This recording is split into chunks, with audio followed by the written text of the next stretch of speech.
إن هذه أمتكم أمة واحدة وأنا ربكم فاعبدون وما أرسلناك إلا رحمة للعالمين.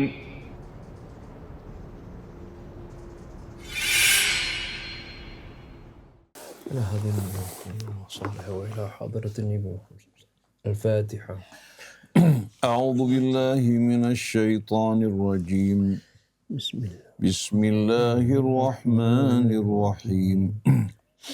الحمد لله رب العالمين الرحمن الرحيم مالك يوم الدين إياك نعبد وإياك نستعين اهدنا الصراط المستقيم صراط الذين أنعمت عليهم غير المغضوب عليهم ولا الضالين آمين. أعوذ بالله من الشيطان الرجيم. بسم الله الرحمن الرحيم. الحمد لله حمدا كثيرا طيبا مباركا فيه كما يحب ربنا ويرضى. اللهم صل على سيدنا ونبينا محمد وآله الطيبين وصحابته الغر الميامين والسائرين على نهجه القويم إلى يوم الدين.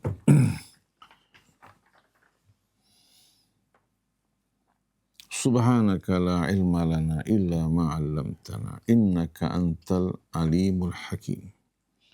اللهم آتنا من عندك رحمة وعلمنا من لدنك علما نافعا وانفعنا بما علمتنا. ربنا زدنا علما وألحقنا بالصالحين. اللهم اهدنا سبل السلام وأخرجنا من الظلمات إلى النور واهدنا إلى صراطك المستقيم. السلام عليك يا رسول الله. السلام علينا وعلى عباد الله الصالحين. والسلام عليكم ورحمة الله وبركاته. Waalaikumsalam. Alhamdulillah wa syukurillah, pagi hari ini kita dapat melanjutkan kembali renungan kita bersama surah Al-Jathiyah bersama tafsir fi Dhilalil Quran. Semoga Allah Subhanahu wa taala memudahkan kita untuk dapat memahami maksud dari ayat-ayatnya, beramal sesuai dengan petunjuknya, dan kita juga bersungguh-sungguh untuk menyampaikannya kepada mereka-mereka saudara-saudara kita yang merupakan tanggung jawab kita bersama untuk menyampaikan pesan-pesan Allah Subhanahu wa taala dan Rasulnya Muhammad sallallahu alaihi wasallam. Kita sampai pada kajian yang lalu, wailun likulli affakin athim. A'udzu billahi minasy syaithanir rajim. Wailun likulli affakin athim. Yasma'u ayatillahi tutla alaihi thumma yusirru mustakbiran ka'an lam yasma'ha fabashshirhu bi'adzabin alim. Wa idza 'alima min ayatina syai'an ittakhadhaha huzwa ulaika lahum 'adzabun muhin min waraihim jahannam wa la yughni 'anhum ma kasabu syai'a ولا يغني عنهم ما كسبوا شيئا ولا ما اتخذوا من دون الله أولياء ولهم عذاب عظيم. وتصور هذه الآيات كما أسلفنا في تقديم السورة جانبا من استقبال المشركين لهذه الدعوة في مكة وإصرارهم على باطلهم واستكبارهم عن سماع كلمة الحق المبين، عن سماع كلمة الحق البين، ومكابرتهم في هذا الحق كأنه لم يطرق أذهانهم، وسوء أدبهم مع الله وكلامه، ومقابلة القرآن لهذا كله بالترذيل والتقبيح والتهديد والوعيد والتلويح بالعذاب الأليم المهين العظيم.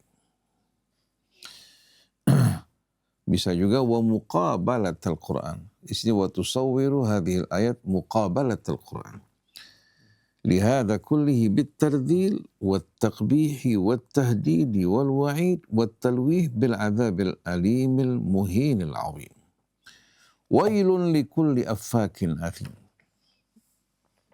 Wal wailu al halak wal affak al kadzabul marid al kadzib. Sebetulnya kalau seandainya diterjemahkan menjadi al-affak menjadi al-kadzabul muftari. Al-kadzab al-muftari. Jadi yang banyak berdusta, yang suka mengada-adakan kebohongan. Karena kata affak di sini diambil dari kata al-ifku, bukan hanya sekedar kebohongan, tapi kebohongan yang diada-adakan, sedangkan affak ini orang yang berdusta, yang mengada-adakan kebohongan. Baik dalam menentang ayat Allah, memutarbalikkannya, atau orang yang menisbatkan kepada seseorang yang tidak dilakukan seperti fitnah yang dilontarkan pada Ummul Mukminin As-Sayyidah Aisyah alaihi salatu wassalam yang dikenal dengan hadithul ifki.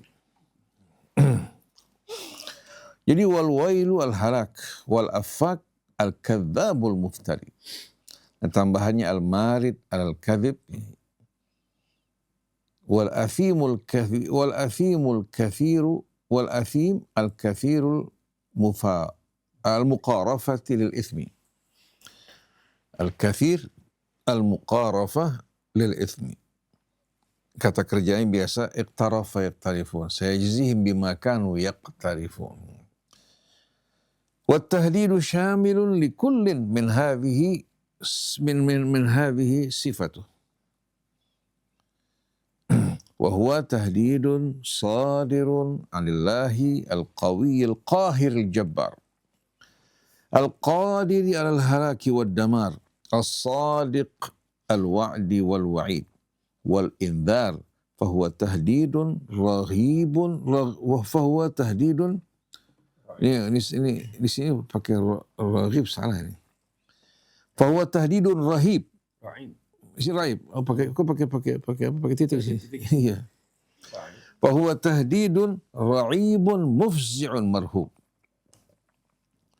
Hadzal affakul athim ayatu ifkihi wa alamatu ithmihi annahu yusirru 'alal batil wa yastakbiru 'alal haqq wa yata'ala 'anil khudu'i li ayatillah wa la yata'addabu بالآداب اللائق مع الله يسمع آيات الله تتلى عليه ثم يصر مستكبرا كأن لم يسمعها وهذه الصورة البغيضة ولو أنها صورة فريق من المشركين في مكة إلا أنها تتكرر في كل جاهلية وتتكرر اليوم وغدا فكم في الأرض وبين من يقال إنهم مسلمون من يسمع آيات الله تتلى عليه ثم يصر مستكبرا كأن لم يسمعها لأنها لا توافق هواه ولا تسير مع مألوفه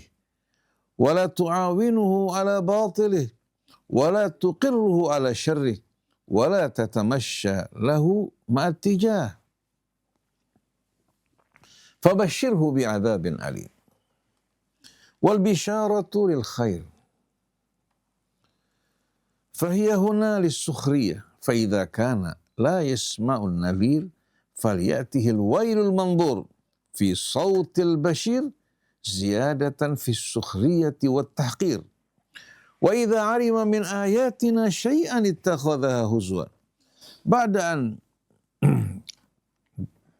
بعد أن يعلمها ويعرف مصدرها.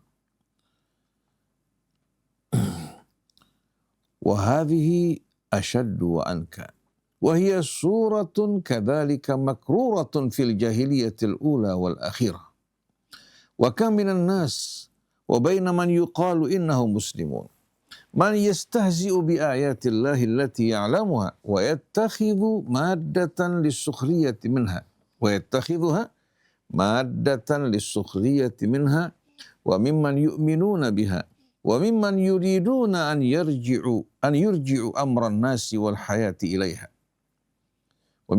ومن يريدون أن يرجعوا أمر الناس والحياة إليها أولئك لهم عذاب مهين. فالمهانة هي الجزاء المناسب لمن يستهزئ بآيات الله وهو يعلمها، وهو عذاب حاضر قريب وإن كان موعده آتيا بعد حين، ولكنه في حقيقته قائم موجود.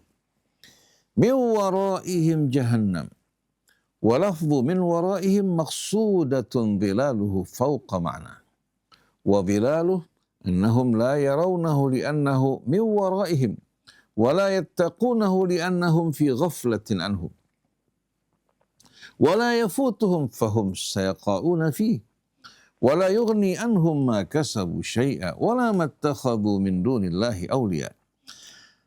فليس شيء مما عملوا أو ملكوا بنافعهم شيئا، فعملهم ولو صلح هباء لا يقدرون على شيء منه، وهو قائم على غير أساس من إيمان. وملكهم زائل لا يصاحبهم منه شيء فيه غنى. وأولياؤهم من دون الله آلهة أو أعوانا وجندا أو خلانا لا يملكون لهم نصرا ولا شفاعة ولهم عذاب عظيم. فوق أنه مهين، فجرمهم في الاستهزاء بآيات الله قبيح يقتضي المهانة، جسيم يقتضي جسامة التعذيب. وينتهي هذا المقطع الذي ورد فيه ذكر الاستهزاء بآيات الله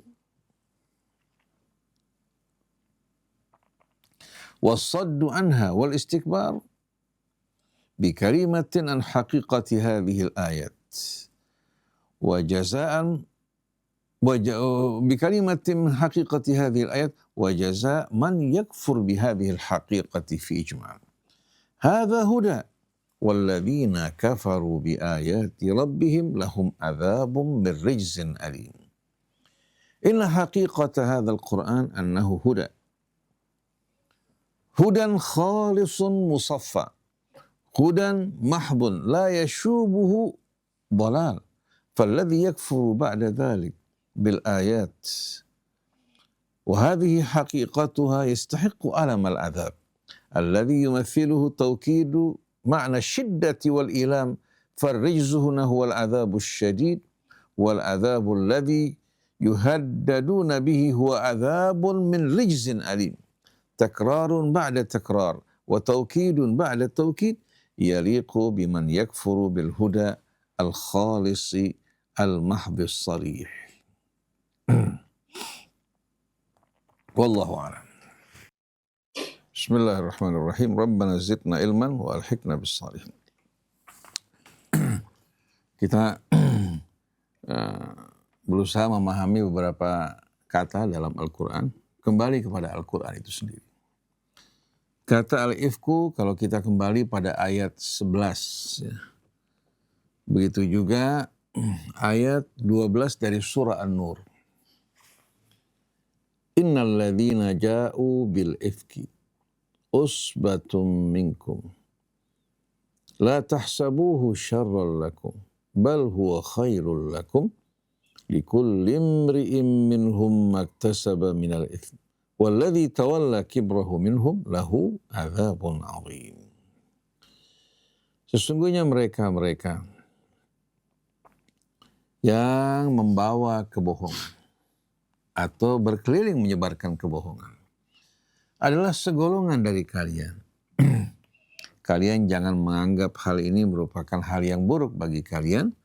Sebenarnya hal ini akan membawa kebaikan bagi kalian. Arti di balik semua ini akan membawa kebaikan yang akan juga membawa kemuliaan bagi mereka yang dituding dan difitnah. Likulli imri'in minhum maktasaba minal itsmi, bagi setiap orang dari mereka akan mendapatkan bahagian sesuai dengan dosa yang dilakukan. Walladzi tawalla kibrahu minhum, adapun yang menjadi dalang, yang mengendalikan di belakang layar, yang membesar-besarkannya dari kalangan mereka, bagi mereka Allah sediakan azab yang maha besar. Itu Abdullah bin Ubay bin Salul bersama kroni-kroninya kaum munafik. Nah, pelajaran ini merupakan pelajaran yang betul-betul pahit bagi masyarakat Islam dan juga menjadi pengingat agar mereka tidak gampang-gampang menyebarkan kebohongan yang keji, memfitnah seorang dengan tuduhan berzina atau yang lain tanpa dasar kebenaran. Nah, kita lihat kata ifkun di sini bukan hanya digunakan untuk kebohongan, ya, seperti kata al-kadzib, tapi di sini menunjukkan makna kebohongan yang diada-adakan dan amat keji. Laula id sami'tumuhu dhannal mu'minuna wal mu'minat bi anfusihim khaira wa qalu hadza ifkum mubin. Seharusnya ketika kalian mendengarkan kebohongan tersebut, orang yang beriman satu sama lain seharusnya mereka bersangka baik terhadap sesama saudara mereka. Dan mereka sepakat mengatakan bahwa ini merupakan kebohongan-kebohongan, ini merupakan kebohongan yang besar, yang nyata yang diada-adakan. Artinya seharusnya di antara orang yang beriman bukan senang kalau ada fitnah dituduhkan pada sebahagian saudara mereka, seharusnya tanpa dasar, tanpa bukti yang telah ditetapkan Al-Quran, menghadirkan 4 orang saksi, maka dianggap berita tersebut bohong. Laula ja'u alaihi bi arba'ati syuhada. Mengapa mereka tidak menghadirkan 4 orang saksi? Fa idh lam ya'tu bi syuhada fa ulaika indallahi humul kadzibun. Kalau mereka tidak menghadirkan 4 orang, tidak menghadirkan para saksi, maka mereka di mata Allah adalah orang-orang yang berdusta. Walaula fadlullahi alaikum wa rahmatuhu fid dunya wal akhirati lamassakum fima afadtum fihi adzabun adzim. Kalau bukan karena karunia Allah dan rahmatnya atas kalian dalam kehidupan dunia maupun akhirat, niscaya disebabkan apa yang kalian sebarkan, kalian akan terkena azab yang maha dahsyat, yang maha besar. Jadi kita lihat di sini bagaimana Allah ingin menjaga kehormatan kita, menutupi aurat kita. Tidak sembarangan kita menodai kehormatan orang lain dengan kebohongan-kebohongan yang diadakan. Nah, kita lihat pada ayat berikutnya 15-16. Idh talaqawnahu bi alsinatikum wa taquluna bi afwahikum ma laysa lakum bihi ilm.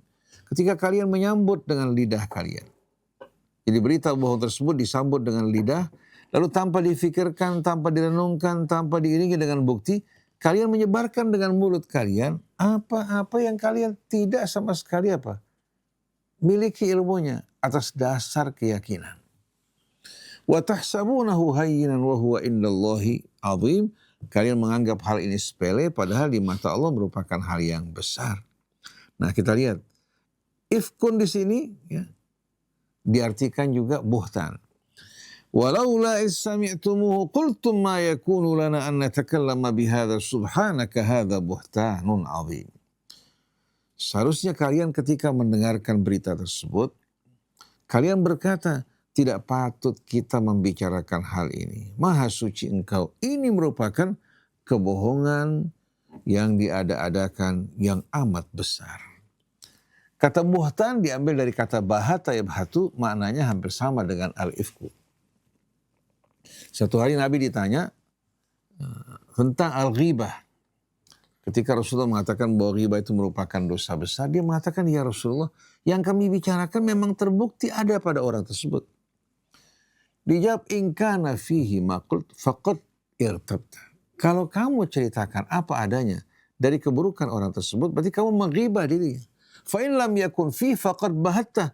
Tapi kalau kamu membicarakan keburukan orang lain yang tidak dilakukan, berarti kamu telah menisbatkan al-buhtan kepadanya. Cuma kata al-ifku ini menunjukkan makna yang keji. Kalau buhtan, kita mengada-adakan kebohongan kepada orang yang terkadang bukan berkaitan dengan hal yang keji. Tapi kalau sudah al-ifku, ya, di sini betul-betul merupakan fitnah keji yang diada-adakan terhadap seseorang yang tidak melakukan. Seperti yang terjadi pada Ummul Mukminin As-Sayyidah Aisyah radhiyallahu anha. Kemudian kata sukhriyah tadi diterjemahkan menjadi cemohan. Sebetulnya kata sukhriyah bahasa Arab ya, artinya ledekan dan olok-olok. Sebagaimana mereka melecehkan, merendahkan, dan memandang remeh ayat-ayat Allah. Sewaktu dibacakan kepadanya seolah-olah dia tidak mendengarkannya sambil meremehkan dan melecehkan, Allah jawab mereka sesuai dengan perbuatan mereka. Fabashshirhu bi'adzabin alim. Sampaikan kabar gembira kepadanya. Orang ketika mendengarkan kabar gembira biasanya itu sesuatu yang baik. Tahu-tahu bi'adzabin alim dengan azab yang pedih. Ini namanya dalam Al-Balaghatul Arabiyah uslub at-tahakkum was-sukhriyah. Sebagaimana mereka yang meledek, mengolok-olok ayat Allah atau mengolok Rasulnya, Allah juga balas mereka, sikapi mereka sesuai dengan perbuatan mereka. Sampaikan kabar gembira bagi orang ini yang suka mengolok-olok ayat Allah. Dengan apa? Dengan azab yang pedih.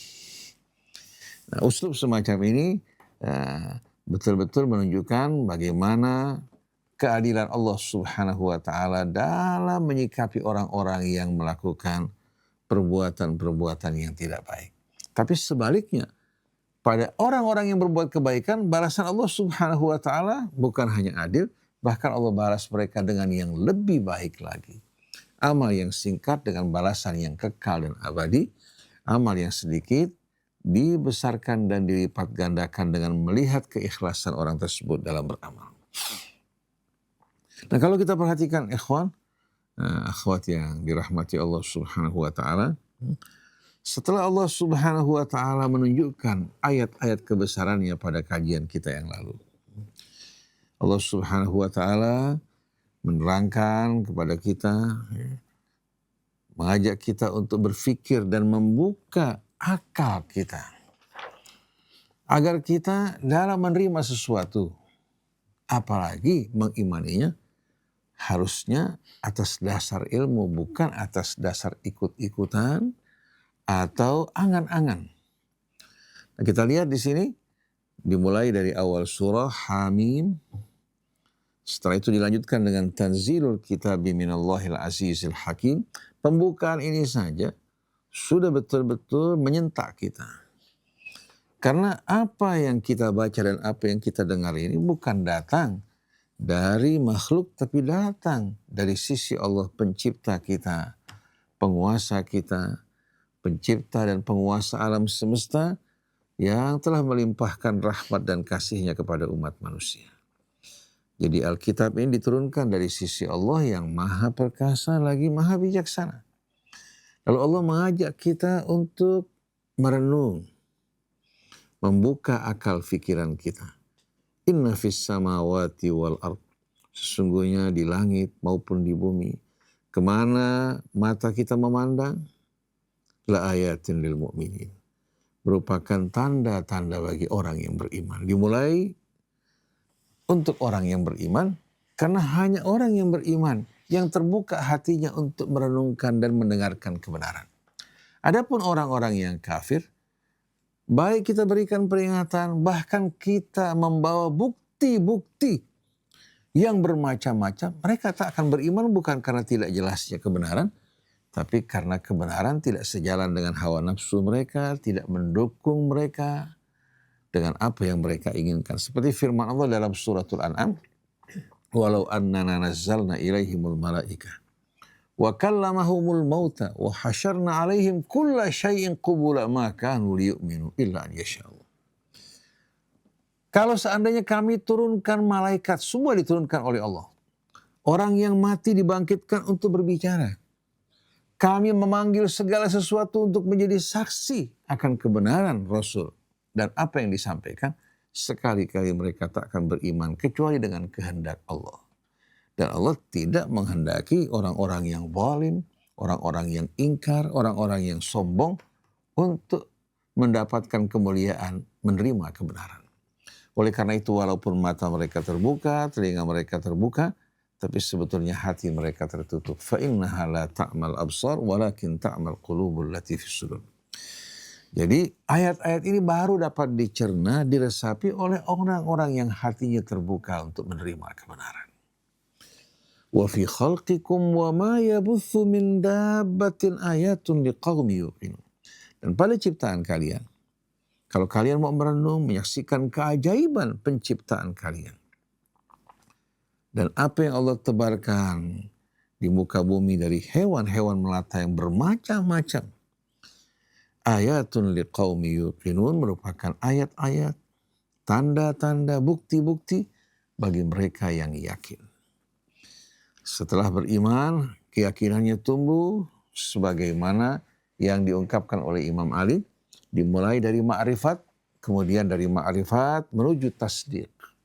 Awwaluddin ma'rifatu wa kamalu ma'rifatihi at-tasdiqu bih, sebagaimana ungkapan para ulama yang mendefinisikan al-iman ma waqara fil qalbi. Iman itu yang bersemayam, menetap dalam hati. Wa nataqa bihil lisan, diucapkan dengan lisan, wa saddaqahul amal, dibuktikan dengan amal. Nah, di sini kita lihat dimulai dari iman sebagai dasar, jauh dari kesombongan untuk menerima kebenaran, kemudian semakin dia meresapi ayat-ayat Allah satu demi satu, maka bertambahlah keyakinannya. Waqtilafil laili wan nahar, demikian pula pada perubahan malam dan siang yang silih berganti yang begitu menakjubkan.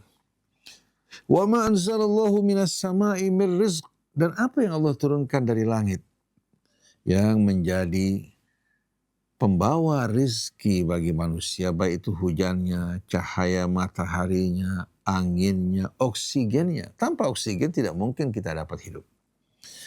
Jadi apa-apa yang Allah Subhanahu wa Ta'ala tunjukkan melalui perubahan siang dan malam, apa yang Allah turunkan dari rizki yang Allah tuangkan dari langit. Fa'ahya bihil arda ba'da mautiha, kemudian Allah hidupkan bumi setelah kematiannya. Wa tasrifir riyah, begitu pula perkisaran angin, ayatun liqaumi ya'qilun, merupakan tanda-tanda bagi mereka yang berakal. Di sini dengan sendirinya secara khusus untuk meresapi, memahami semua ini dibutuhkan akal dan ilmu. Kita melihat ya, bagaimana kedudukan akal di sini ya, merupakan kedudukan yang amat mulia. Oleh karena itu dalam sebuah riwayat dari Ahlul Bait bahwa Allah tidak menciptakan sesuatu yang lebih mulia daripada akal. Ma khalaqallahu syai'an afdala minal aqli. Allah tidak menciptakan sesuatu yang lebih utama, lebih mulia daripada akal. Karena tanpa akal manusia akan berubah mirip dengan hewan-hewan yang tak berakal. Tapi dengan akal Allah Subhanahu wa Ta'ala berbicara kepada mereka, memberikan mereka taklif, mengangkat mereka sebagai khalifah, menyerahkan amanat, menurunkan kitab, mengutus rasulnya, karena ada akal pada mereka. Tapi kita harus betul-betul menempatkan akal ini pada tempatnya. Di mana wahyu di depan, akal diterangi oleh cahaya wahyu. Beda antara akal yang diterangi wahyu dengan akal yang diselimuti oleh hawa nafsu dan kegelapan. Jadi akal tidak mandiri, ya, tapi akal ini merupakan alat bantu yang Allah berikan buat kita untuk memahami kebenaran dan membedakannya di antara yang buruk dengan cahaya wahyu Allah Subhanahu wa taala terangi akal kita. Tilka ayatullahi natluha 'alaika bil haqq. Fabi ayyi haditsin ba'dallahi wa ayatihi yu'minun. Itulah ayat-ayat Allah yang kami bacakan kepadamu bil haqq. Jauh dari kebohongan, jauh dari kepalsuan, merupakan ayat-ayat yang hadir di hadapan kita. Lalu Allah bertanya, fabi ayyi haditsin ba'dallahi wa ayatihi yu'minun. Kalau mereka ingkar terhadap ayat-ayat Allah dan firman-Nya, maka ayat-ayat siapa lagi setelah Allah Subhanahu wa taala mereka akan beriman. Oleh karena itu setelah Allah memaparkan ayat demi ayat yang begitu jelas dengan bukti yang tak terbantahkan, petunjuk yang tidak berselimut kesesatan dan kepalsuan, maka Allah menegaskan wailun likulli affakin athim. Setelah ayat-ayat yang begitu jelas yang membuka akal fikiran mereka, maka celakalah bagi setiap pendusta yang gemar mengada-adakan kebohongan, lagi bergelimangan dosa. Karena mereka ini orang-orang yang gemar melakukan kebohongan. Bergelimangan dosa, menganggap kebenaran merupakan musuh yang menghalangi mereka dari hawa nafsu mereka, yang tidak mendukung kepentingan mereka. Oleh karena itu Abu Jahal, Abu Lahab, para pemuka Quraisy bukan menentang Rasul karena apa? Mereka melihat adanya kebohongan, tapi mereka menentang Rasul karena mereka melihat Rasul merupakan ancaman bagi hawa nafsu mereka, kepentingan mereka, keuntungan mereka, dan status mereka. Yang semua ini dirubah dan memandang semua manusia sederajat.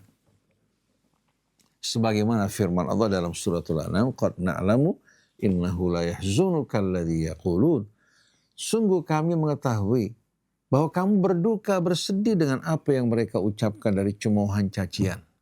Fa'innahum la yukadzibunaka. Sesungguhnya mereka tidak mendustakan engkau, wahai Rasulullah. Walakinna zalimina bi ayatillahi yajhadun.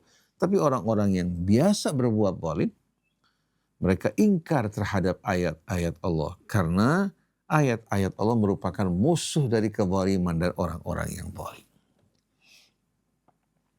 Jadi wailun likulli affakin athim, maka celakalah bagi setiap pendusta yang gemar mengada-adakan kebohongan, lagi bergelimangan dosa. Ketika mereka melihat kebenaran ancaman bagi mereka, mulai mereka memutar balikkan fakta, mengada-adakan kebohongan sambil meledek dan mengolok-oloknya. Yasma'u ayatillahi tutla alaih. Dia mendengarkan ayat-ayat Allah dibacakan kepadanya. Thumma yusirru mustakbira. Tapi ternyata dia ngotot, mokong, mustakbira, menolak sambil menyombongkan diri. Kalam yasma'ha, seolah-olah dia tidak mendengarkan ayat-ayat Allah dibacakannya, dianggap merupakan angin lalu, menyepelekan agar orang-orang tidak tertarik padanya. Fabashirhu bi'adzabin alim. Maka wahai Rasulullah, sampaikan kabar gembira bagi orang semacam ini dengan azab yang pedih. Wa idza 'alima min ayatina syai'an ittakhadhaha huzwa ulaika lahum adzabun muhin.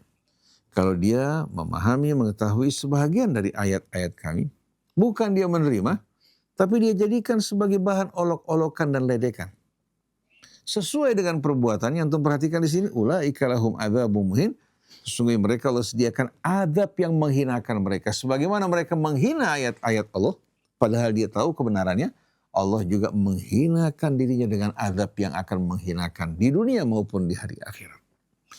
Temukan dalam kehidupan dunia mereka yang suka menghina, meremehkan ayat-ayat Allah. Sebelum berakhir hidupnya, Allah hinakan mereka. Min waraihim jahannam.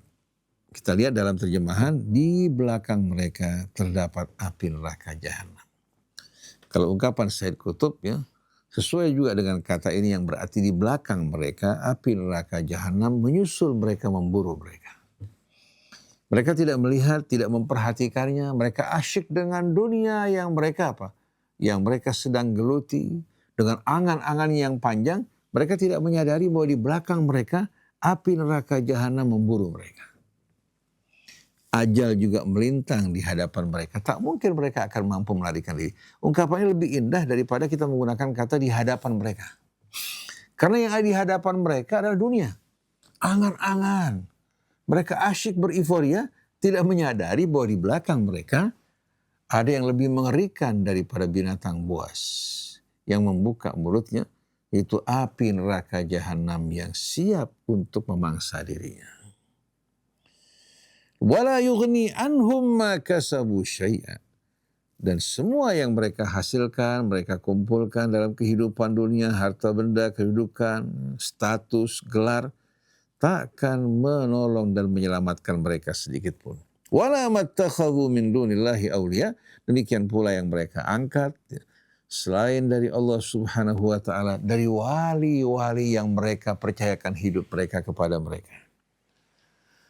Sedangkan orang yang beriman, wali mereka adalah Allah. Allahu waliyul ladzina amanu yukhrijuhum minadh-dhulumati ilan nur. Sedangkan orang-orang yang tidak beriman, walladzina kafaru awliya'uhumut taghut.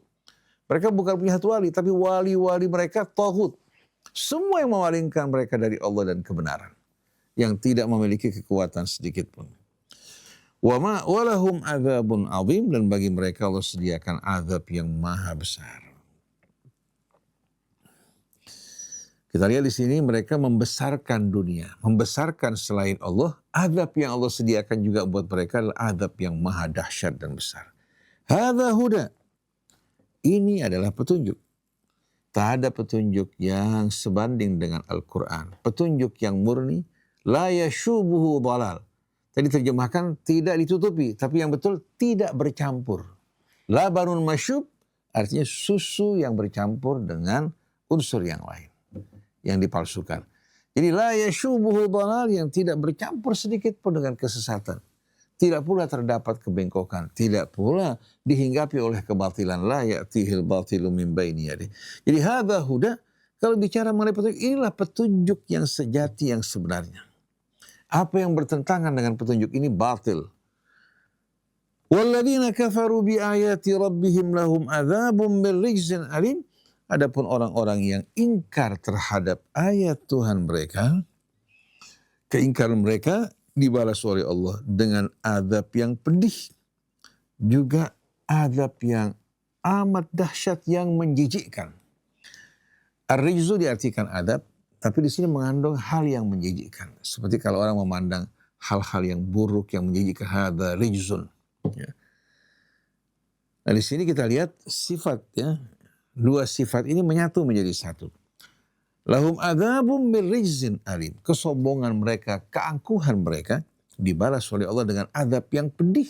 Juga azab yang akan menghinakan, merendahkan mereka, menjatuhkan status mereka. Yang tadinya begitu sombong, ternyata kesombongan mereka semua berganti dengan kehinaan, kerendahan, dan azab yang pedih yang akan mencabik-cabik mereka. Nah, ungkapan ini perlu kita resapi. Hadza huda, ini adalah petunjuk yang sejati yang sebenarnya.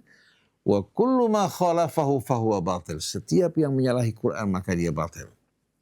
Kama umirna bittibaihi, sebagaimana kita diperintahkan untuk mengikuti. Kadzalika umira Rasulullah sallallahu alaihi wasallam bittibai. Demikian pula Rasul diperintahkan untuk mengikutinya. Wa yastahil ala Rasulillah sallallahu alaihi wasallam an yukhalifahu. Mustahil bagi Rasul untuk menentang Al-Quran atau menyalahinya. Walladzina kafaru bi ayati rabbihim, dan mereka yang ingkar terhadap ayat-ayat Tuhan mereka, bagi mereka Allah sediakan azab yang pedih yang akan menghinakan mereka, yang akan menjerumuskan mereka dalam keadaan kondisi yang amat menjijikkan. Nah, kalau kita renungkan ayat-ayat ini, ikhwan akhwat yang dirahmati Allah Subhanahu wa taala, di samping tadi jelas sekali apa yang diuraikan Sayyid Qutb, ya. Hampir dikatakan keterangan-keterangan ini tidak sulit untuk kita pahami, tapi yang paling penting di samping kita membaca tafsir, kita jangan sampai lengah untuk merenungkan ayat demi ayat saling berkaitan satu dengan lainnya. Jadi Ustaz Hamzah sebelum menjelaskan tafsirnya membacakan uraian dari ayat-ayatnya secara langsung. Dan ini sebetulnya yang dianjurkan oleh para ulama agar kita langsung berinteraksi dengan Al-Quran. Kalau ada kata-kata ungkapan yang tidak kita fahami kembali ke tafsir, tapi berinteraksi langsung ke dalam Al-Quran ini akan memberikan kelezatan, kenikmatan, dan pemahaman yang amat indah. Demikianlah ikhwan, akhwat yang dirahmati Allah Subhanahu wa taala, sudah pukul 6.42. Ya, mungkin ada dalam beberapa menit yang mau menambahkan maksud Ustaz Hamzah. Alhamdulillah, fadhal. Assalamualaikum. Waalaikumsalam warahmatullahi wabarakatuh. Pertama-tama saya mau bertanya mengenai hada hudan ayat ini ala syakil ayat. Kembali kepada ayat ke atas kalau siap. Hadal huda ayat ini kembali kepada al-mu'min al-yuqinun yaqilun. Apakah naik ke atas ya? Hada huda ayat ini asyak naik ke atas. Begini, jadi hada ini isim isyarah. Hudan menunjuk kepada kitab suci Al-Quran dan ayat-ayatnya. Jadi seperti dzalikal kitab, kan alif lam mim, dzalikal kitabu la raiba fi hudan lil muttaqin. Jadi maksudnya kalian mengikuti berbagai macam petunjuk dalam hidup ini, membesar-besarkannya, mengagungkannya. Padahal semua itu tidak sebanding dengan Al-Quran. Yang merupakan apa? Yang merupakan puncak daripada hidayah. Hadza huda. Inilah petunjuk yang sebenarnya dalam bentuk nakirah di sini sebetulnya ada sifat yang enggak disebutkan. Sengaja Allah hapuskan sifatnya biar kita merasakan betul-betul apa? Bahwa Quran ini merupakan petunjuk yang berada pada puncaknya yang tidak mungkin dapat kita bayangkan. Hadza huda. Inilah petunjuk ya, yang sebenar-benarnya, yang sejati, yang tak dapat dibandingkan dengan petunjuk manapun. Itu ya. Pak Ustaz, yang kedua ini saya bertanya, ini kebetulan ya, efek yang di dalam ayat An-Nur ini ada efek, ada buhtan. Sedangkan al-yawm ini banyak yang menjelaskan dan dia yang menjelaskan itu mempraktekkan apa yang dijelaskan oleh penjelasan tersebut. Maksud saya begini, mereka mengaplikasikan kehidupan ayat-ayat Al-Quran tapi mereka tetap tidak mendengar. Kayak seperti Rasulullah mengatakan tutla alaihi. Sedangkan Rasulullah kan taala. Dia mempraktekkan tapi hum ma yasmaun yastahdiun. Al-yawm bagaimana Ustaz? Ini fenomena al-yawm ini Anda melihat PR terlalu banyak di publik ini. Ini tidak sesuai, al-yawm ini tidak sesuai dengan apa yang diinformasikan oleh Al-Quran. Tutla alaihi tapi mereka istihza. Al-yawm hakadha Ustaz. Ayu makna al-efek wal buhtan. Syukran Ustaz. Jadi kesimpulannya kalau kita lihat ya, kita ini di tengah-tengah umat Islam hampir apa? Kebanyakan ulama tanpa kita sadari. Mungkin mereka bukan dengan niat buruk ya. Mereka selalu berusaha mengalihkan pengikut mereka untuk kembali kepada karya-karya ulama-ulama mereka. Kita menghargai peran ulama. Tapi di saat kita memutuskan hubungan kita dengan Al-Quran, kita kembali kepada para ulama, akhirnya mengakibatkan pemahaman tentang Al-Quran itu mengalami apa? Distorsi. Menyebabkan terjadi apa? Dari hari demi hari, begitu juga generasi demi generasi. Seperti Ustaz Hamzah katakan, kalau kita menggunakan ukuran pakai penggaris, ya, lalu kita sambung-sambung penggarisnya, niscaya tidak akan menghasilkan hasil yang memuaskan. Tapi kalau kita menggunakan tali yang panjang, dari ujung A ke B, ya, kita mengadakan ukuran, kita bisa melihat dengan jelas. Begitu juga kalau kita kembali kepada Al-Quran, yang merupakan tolok ukur, yang Allah jadikan sebagai mizan bagi amal kita dan mengajak kita untuk bersama-sama kembali kepadanya, ini akan membawa persatuan, membuat kebenaran menjadi jelas. Tapi yang terjadi pada saat ini, kita diajak kembali merujuk kepada ulama-ulama, tapi tanpa kembali kepada Al-Quran, kita kehilangan mizan yang sebenarnya. Akhirnya setiap ulama, mereka membangun doktrin bagi para pengikutnya, begitu pula ulama yang lain, maka terjadi pertentangan di antara umat Islam karena mereka meninggalkan Quran. Al-Quran hanya dibaca pada acara-acara, atau mereka hatamkan sebulan sekali, atau mereka hatamkan seminggu sekali. Ada yang menghatamkan bahkan 3 hari sekali, tapi tanpa berusaha untuk menggali, meresapi ayat-ayat Allah. Dengan alasan bahwa ulama kita semuanya sudah apa? Sudah menerangkan, menjelaskan dalam kitab-kitab mereka. Ini mustahil. Kalau seandainya kita datang ke tepi pantai saja, lalu seorang mengambil air segayung atau mengambil 1 tangki. Apa yang mereka ambil itu bukan seluruh lautan. Yang mereka ambil hanya sedikit. Dari lautan dan samudra yang begitu luas. Begitu juga ulama-ulama kita yang mereka ambil, yang mereka fahami, itu sebahagian kecil dari kandungan Al-Quran yang mereka ambil sesuai dengan kebutuhan mereka. Oleh kapasitas mereka. Iya, sesuai dengan kapasitasnya.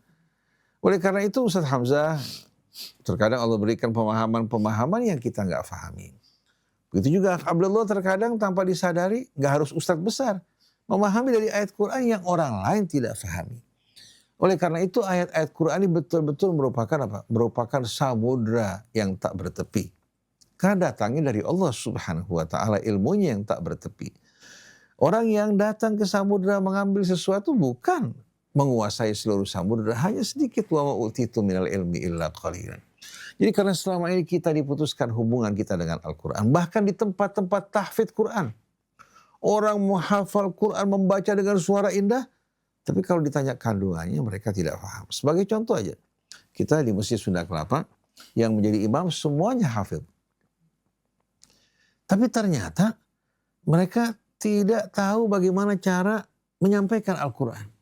Sampai saya bilang, itu yang di Indosiar, Maulana itu bisa berbicara tanpa dasar ilmu. Masa kalian yang menguasai Quran, kalian tidak punya keberanian untuk mempelajari Quran dan menyampaikannya, bukan hanya membaca dengan suara yang indah. Jadi kita nih dibiasakan untuk tidak punya rasa percaya diri untuk berhubungan dengan Quran. Karena ulama kita menakut-nakuti, hati-hati, bisa sesat. Kamu akan menjadi penghuni api neraka. Rubba talin lil Quran wal Quran yal'anuhu. Padahal yang dilaknat itu yang baca Al-Quran dengan suara indah tapi tidak mempelajari dan mengamalkan isinya. Padahal Allah bilang walaqad yassarnal Qur'ana lidzikri fahal min. Jadi Abdullah, masyarakat umum pada umumnya tidak mengenal Al-Quran. Kalau seandainya kita perkenalkan Quran di tengah mereka, kita berikan edukasi dan merata di tengah-tengah umat, insya Allah umat akan mengalami perubahan. Bukan lagi fanatik kepada NU, kepada Muhammadiyah, kepada Salafi, Khalafi, atau kepada Sufi, ataupun kepada Syiah Sunnah.